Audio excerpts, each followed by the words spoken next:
आज के हमारे एडिटोरियल का टाइटल है रेकलेस स्प्री। रेकलेस का मतलब होता है केयरलेस, लापरवाह, और स्प्री का मतलब होता है एक अनकंट्रोल्ड एक्टिविटी, अनियंत्रित गतिविधि, उसको हम बोलते हैं स्प्री। अब यहाँ हम क्या बात करने वाले हैं? यहाँ हम बात करने वाले हैं खास करके जोशीमठ के माध्यम से अन्य जगहों के बारे में, यानी कि जोशीमठ की भी बात करेंगे, जो सिचुएशन जोशीमठ में है, और इसके अलावा ऐसी ही सिचुएशंस देश भर में कई जगह देखने को मिल रही हैं, तो उन सब की हम बात करेंगे। अभी हाल ही में क्या केस हमें देखने को मिला, ये मामला सामने आया कि जोशीमठ जो है वहाँ जो ज़मीन है वो नीचे जा रही है, धंस रही है ना, ज़मीन जो है धंस रही है नीचे। तो कुल मिला के ऐसा क्यों हो रहा है? क्योंकि हम जो है बहुत ही केयरलेस वे में, बहुत ही रैकलेसली जो है अनियंत्रित तरीके से बहुत ही ज़्यादा गतिविधियों को अंजाम दे रहे हैं, जैसे कि बांध बनाना, जो पहाड़ हैं उनको काटना, डैम बनाना। तो ऐसे कामों को करते वक्त वहाँ के आसपास के जो लोग हैं उनकी बातों को भी सुनना चाहिए, और साथ ही साथ वो जो क्षेत्र है वहाँ साइंस का भी ध्यान रखना चाहिए, यानी कि एक तरीके से जो वैज्ञानिक हैं उनकी बातों पर भी ध्यान देना चाहिए कि भाई किस क्षेत्र में कितना खनन किया जाए, किस क्षेत्र में कितना जो है आप उस क्षेत्र के संसाधनों का कितना आप दोहन कर सकते हो, है ना। तो इसके लिए जो भी वैज्ञानिक कहते हैं उनकी बातों पर भी ध्यान देना ज़रूरी है। अनियंत्रित तरीके से जो है आप हाइड्रो पावर प्रोजेक्ट बना रहे हो, पर्वतों को तोड़ रहे हो, बांध निर्मित कर रहे हो, सड़क निर्मित कर रहे हो बहुत ही अनियंत्रित तरीके से, तो ये ठीक नहीं है। ये इसके लिए कहा गया है reckless spree. Authorities must heed. Heed का मतलब होता है टू पे अटेंशन, ध्यान देना किसी चीज़ पे ना, उसको बोलते हैं heed. Science and people living near mines. Mines का मतलब होता है खान, जैसे कोयले की खान है, डैम, बांध। तो बांध और खान जो होती है, माइंस जो होती है, इनके आसपास जो लोग रह रहे हैं उनकी बातों को अथॉरिटीज़ का मतलब है जो भी लोग कोई काम करने जा रहे हैं ना, जो भी पावर में हैं। अथॉरिटीज़ का मतलब है आपके ऊपर जो हैं, जो किसी काम को करने जा रहे हैं। तो अथॉरिटीज़ है ना, कि जो भी संबंधित अथॉरिटीज़ हैं उन्हें विज्ञान पे भी ध्यान देना चाहिए, विज्ञान की भी सुननी चाहिए, और जो लोग माइंस और डैम्स के पास रह रहे हैं उनकी बातों पर भी ध्यान देना चाहिए, और तभी किसी भी तरह के प्रोजेक्ट को आगे बढ़ाना चाहिए।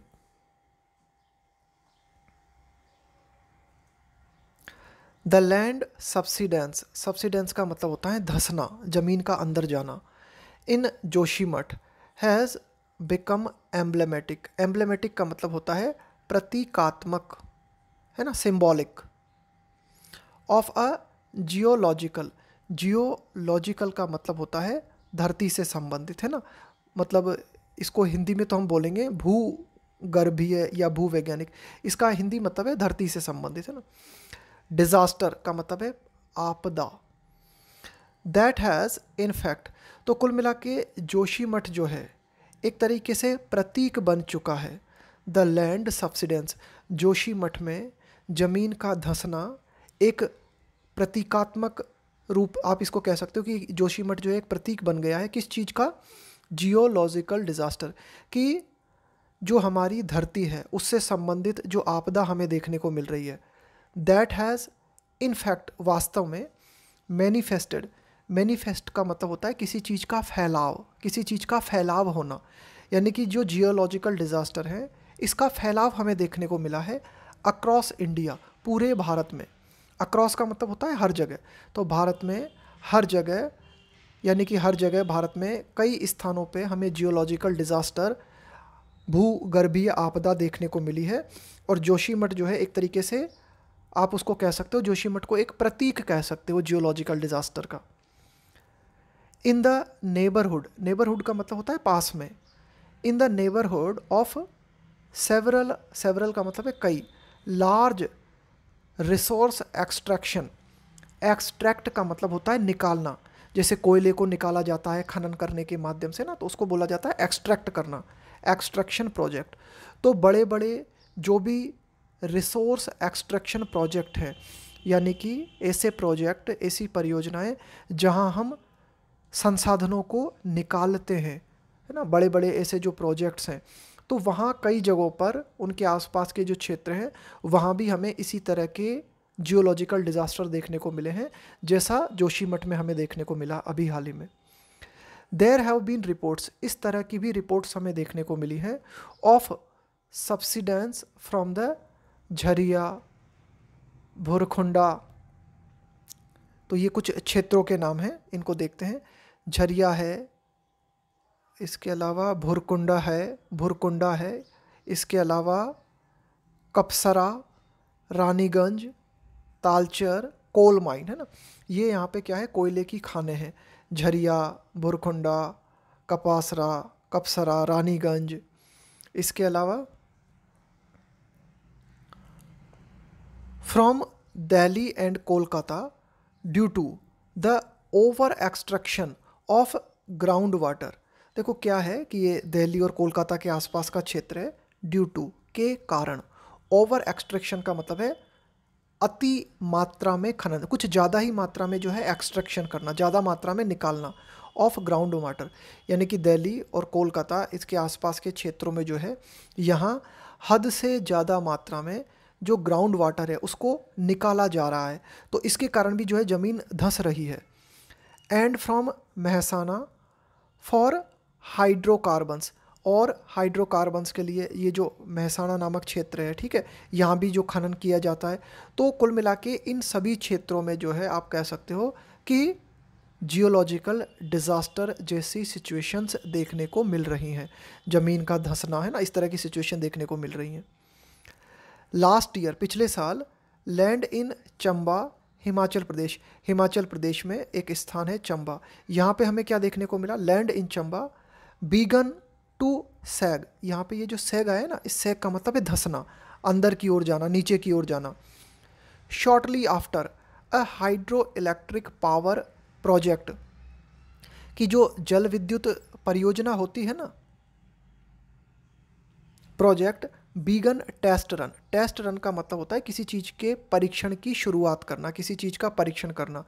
तो हिमाचल प्रदेश में चंबा में हमें ये देखने को मिला कि ज़मीन जो है वो धंसने लगी, नीचे जाने लगी। कब?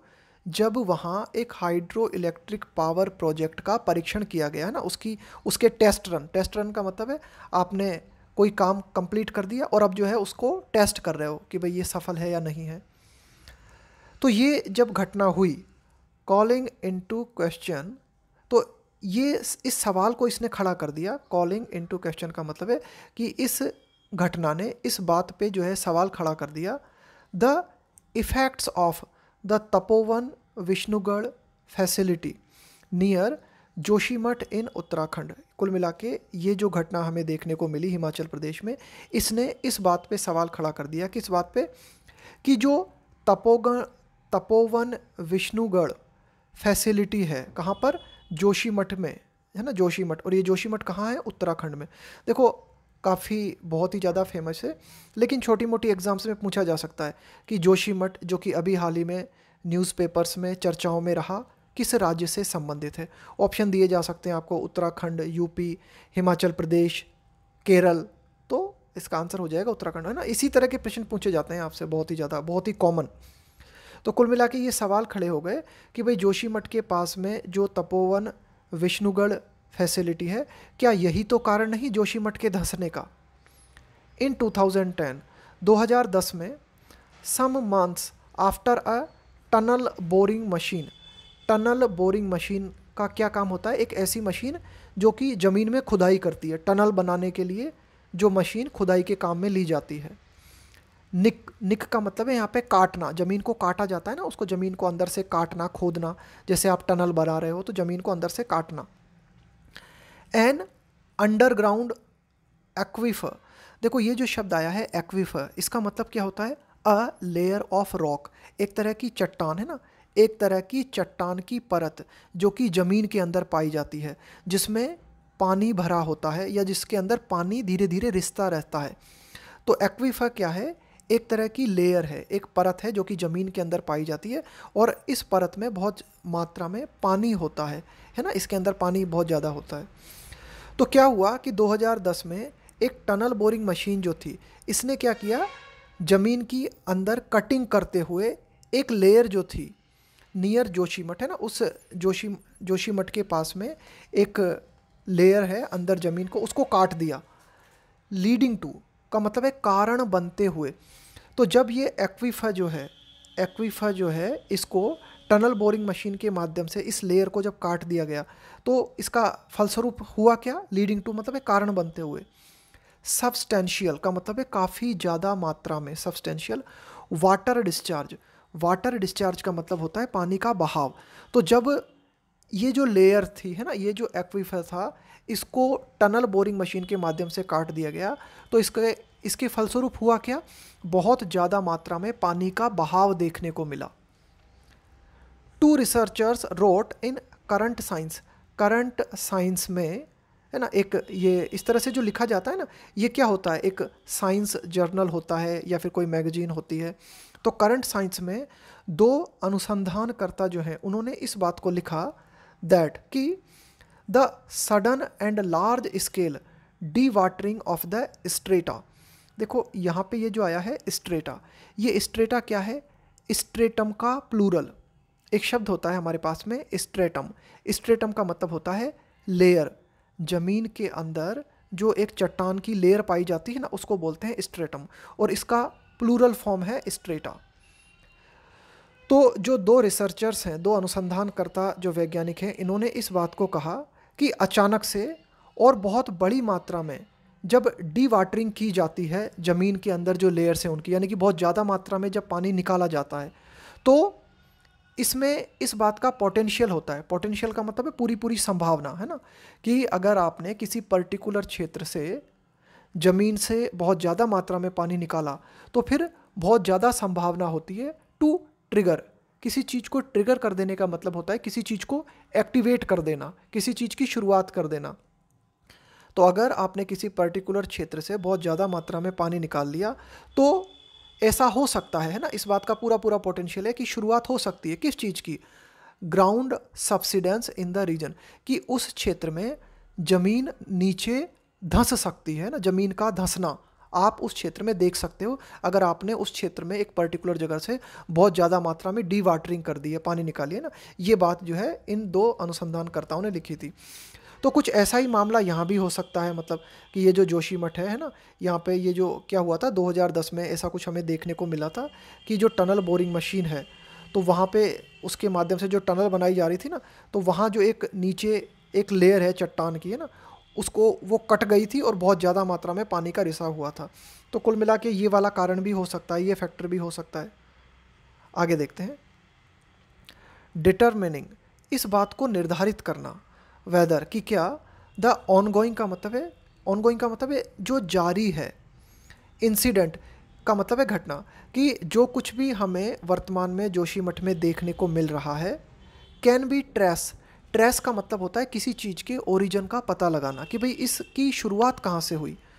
Traced directly to the 2009 aquifer puncture, कि ये जो कुछ भी हमें जोशीमठ में अभी हाल ही में देखने को मिल रहा है, यानी कि जो ज़मीन का धंसना जोशीमठ में हमें देखने को मिल रहा है, तो क्या हम इसको ट्रेस कर सकते हैं, क्या इसके कारण को हम इस रूप में पता लगा सकते हैं, directly to the 2009 aquifer puncture, कि 2009 में ये जो लेयर होती है ज़मीन के भीतर है ना, एक्वीफर का मतलब ध्यान में रखना, ज़मीन के भीतर पाई जाने वाली एक लेयर जिसमें बहुत ज़्यादा मात्रा में पानी होता है।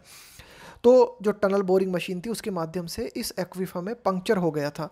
तो क्या ये कारण हो सकता है जोशीमठ के धंसने का? ये बात जो है इज़ कॉम्प्लिकेटेड, ये एक थोड़ा सा कॉम्प्लिकेटेड मैटर है। कॉम्प्लिकेटेड का मतलब है जटिल। बाय, ये जटिल क्यों है? द लैक का मतलब है कमी, ऑफ लॉन्ग टर्म का मतलब है लंबी अवधि, long term scientific investigations of the area, कि इस क्षेत्र का लंबे समय से वैज्ञानिक, आप कह सकते हो कि वैज्ञानिक तरीके से इसका परीक्षण नहीं किया गया है। तो इसकी कमी के कारण जोशीमठ के धंसने का कारण 2009 का एक्वीफर पंक्चर है, ऐसा कहना थोड़ा जटिल है। On January 5 the NTPC issued a statement, 5 जनवरी को NTPC के द्वारा एक स्टेटमेंट जारी किया गया। वॉशिंग इट्स हैंड ऑफ, देखो किसी भी चीज़ से जब आप अपने हाथ धो लेते हो, washing one's hands of something, इसका मतलब होता है अपना पल्ला झाड़ लेना, अपनी जिम्मेदारी को झाड़ लेना, है ना, अपनी जिम्मेदारी को मना कर देना। तो एनटीपीसी ने इस बात से अपना पल्ला झाड़ लिया, किस बात से? Of the unfolding. अनफोल्ड का मतलब होता है किसी चीज़ का खुलना, है ना, कोई चीज़ लगातार खुलती चली जा रही है, उसको कहेंगे अनफोल्डिंग। क्राइसिस का मतलब है संकट, कि ये जो संकट लगातार जोशीमठ में लगातार खुलता जा रहा है, लगातार ये संकट जो देखने को हमें मिल रहा है, इस संकट से अपनी जिम्मेदारी को झाड़ लिया, अपना पल्ला झाड़ लिया एनटीपीसी ने एक स्टेटमेंट देते हुए। आफ्टर लोकल्स, यानी कि उस क्षेत्र के जो भी निवासी हैं ना, वहाँ के जो लोकल्स हैं, बीगन, जब उन्होंने इस चीज़ की शुरुआत की, किस बात की? Poynting fingers. पॉइंट फिंगर का मतलब होता है उंगली उठाना, किसी की ओर इशारा करना।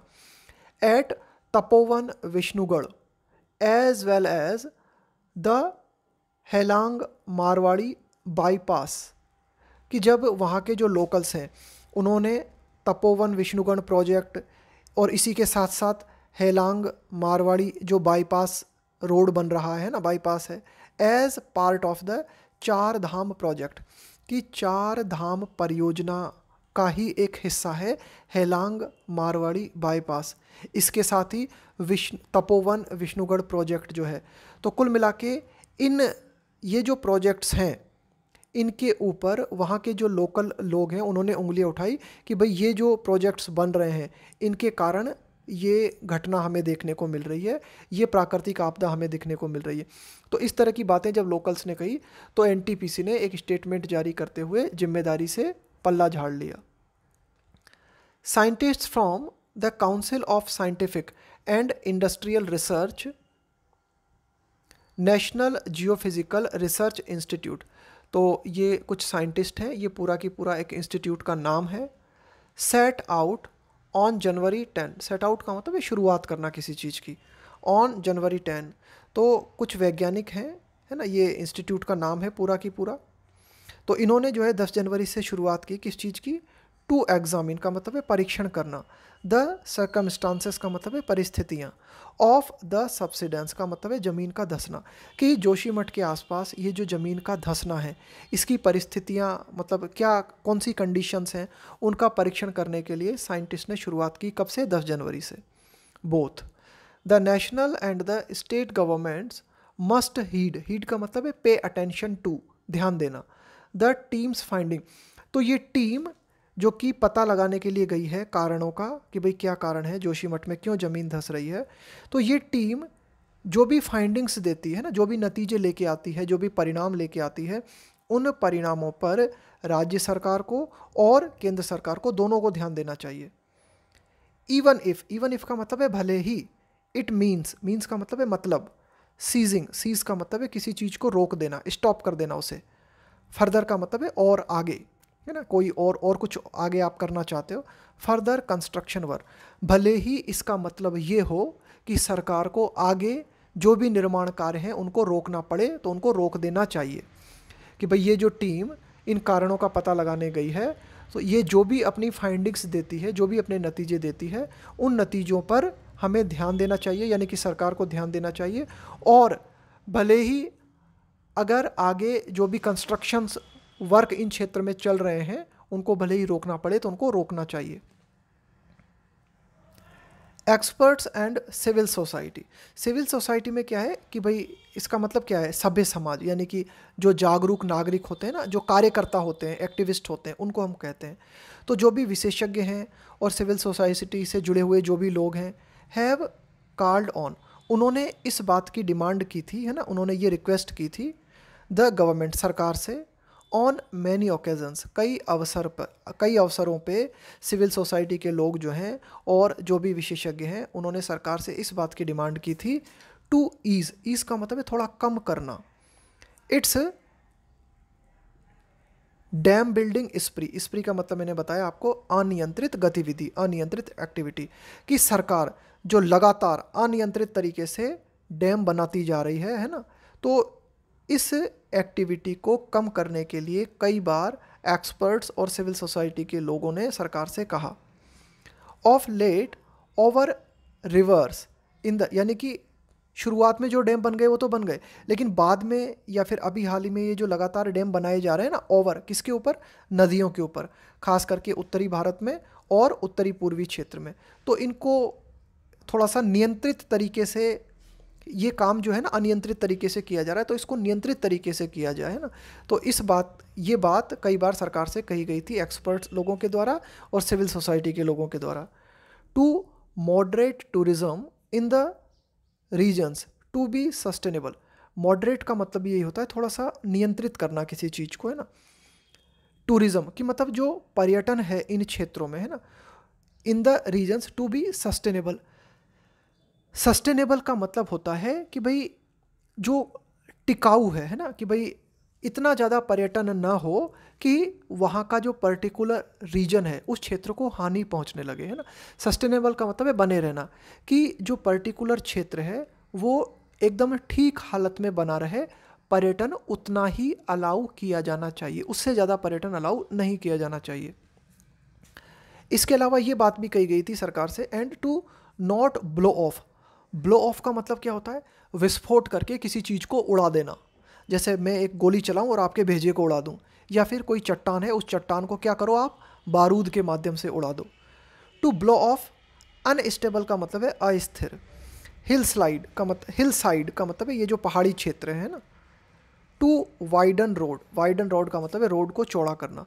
तो देखो रोड को चौड़ा करने के लिए क्या किया जाता है, जो अस्थिर पहाड़ी क्षेत्र हैं, है ना, उनको यानी कि जो भी पहाड़ हैं उनको बारूद के माध्यम से उड़ाया जाता है और रोड को चौड़ा किया जाता है।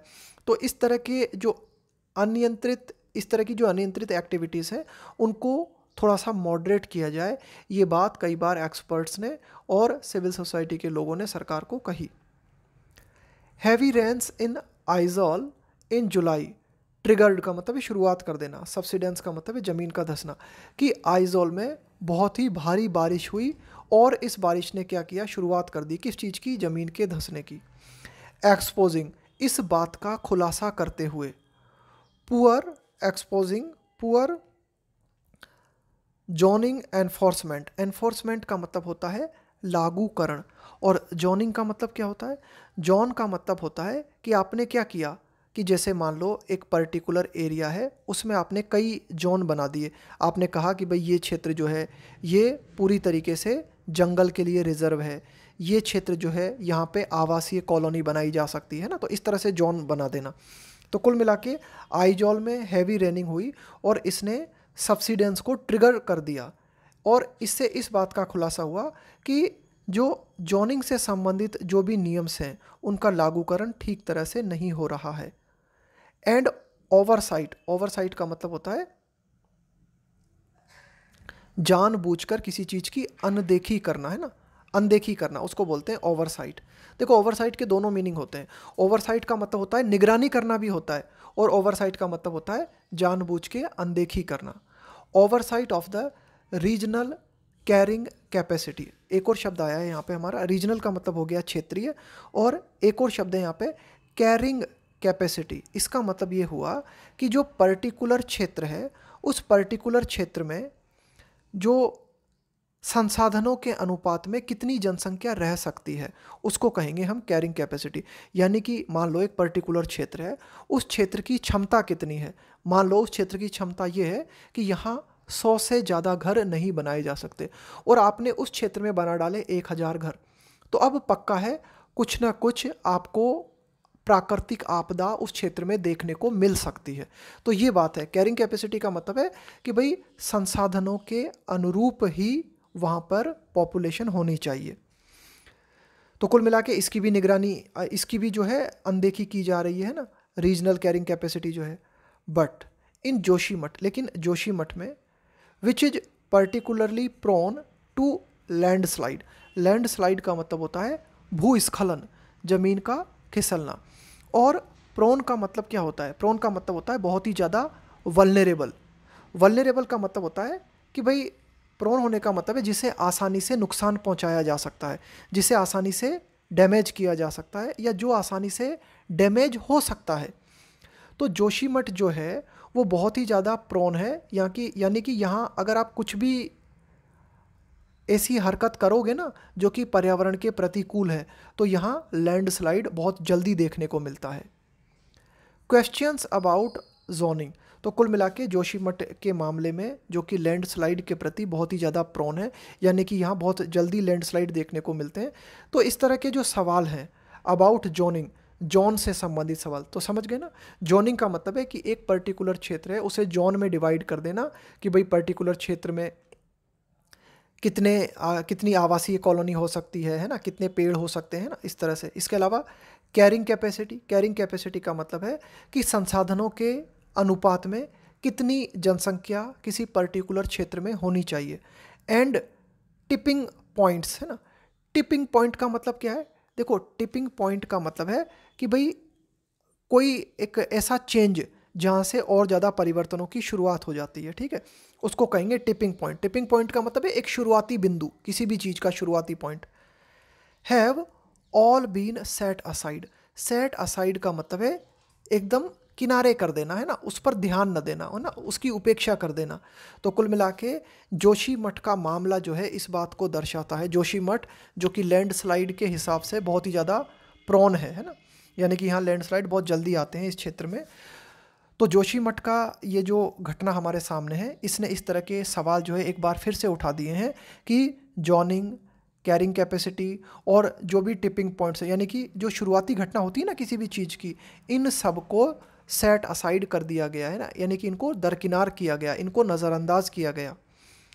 द सब्सिडेंस इन जोशीमठ। जोशीमठ में ये जो सब्सिडेंस हमें देखने को मिला है, ये जो ज़मीन का धंसना हमें देखने को मिला है, हैज़ कैप्चर्ड, यहाँ कैप्चर से मतलब है ध्यान खींचना।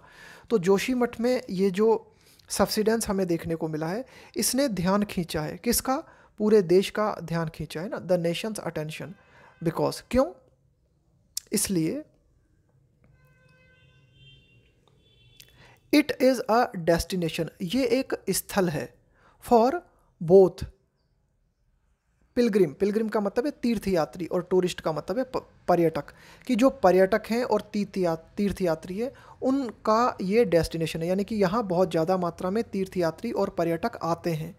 बट लेकिन it is far from, far from का मतलब होता है बहुत दूर होना, बींग का मतलब है होना, साइट का मतलब है स्थल, ऑफ द फर्स्ट और द डेडलिएस्ट, डेडलिएस्ट का मतलब है बहुत ही घातक, बहुत ही खतरनाक, इंसिडेंट का मतलब है घटना।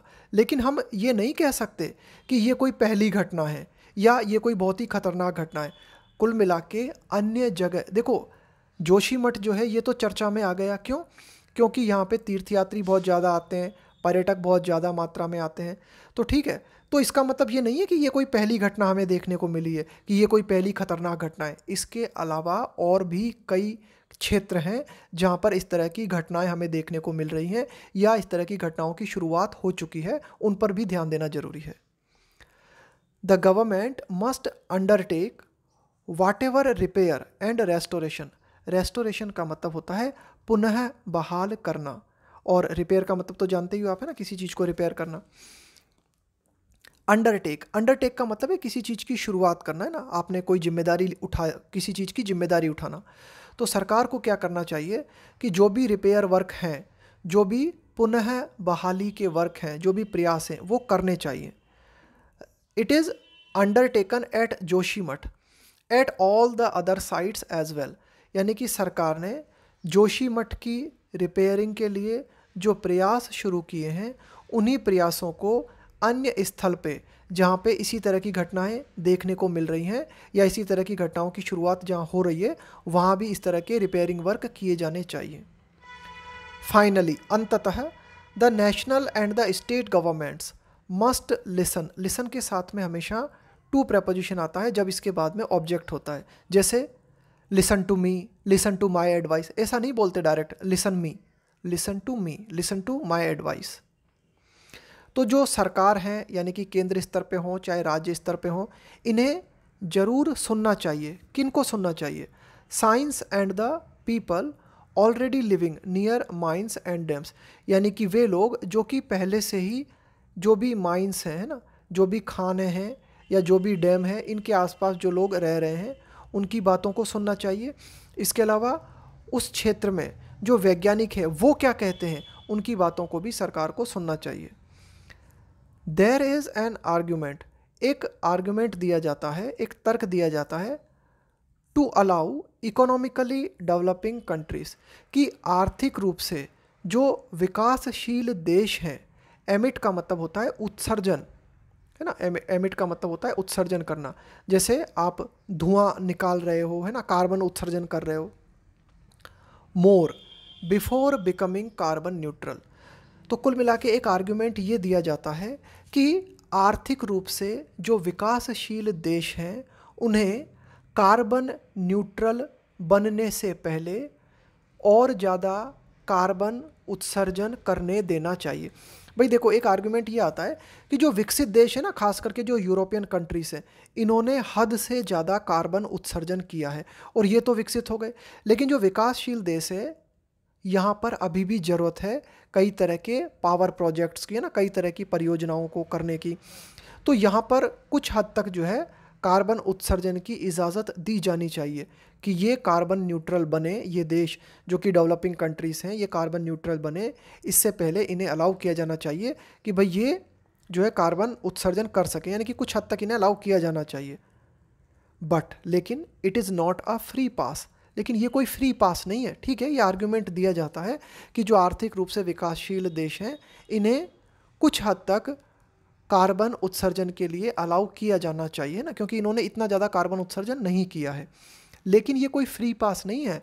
टू प्लंडर, प्लंडर का मतलब होता है बर्बाद कर देना, जैसे जो हमारे प्राकृतिक संसाधन हैं हम उन्हें बर्बाद कर दें तो उसको कहेंगे प्लंडर। तो ये कोई फ्री पास नहीं है।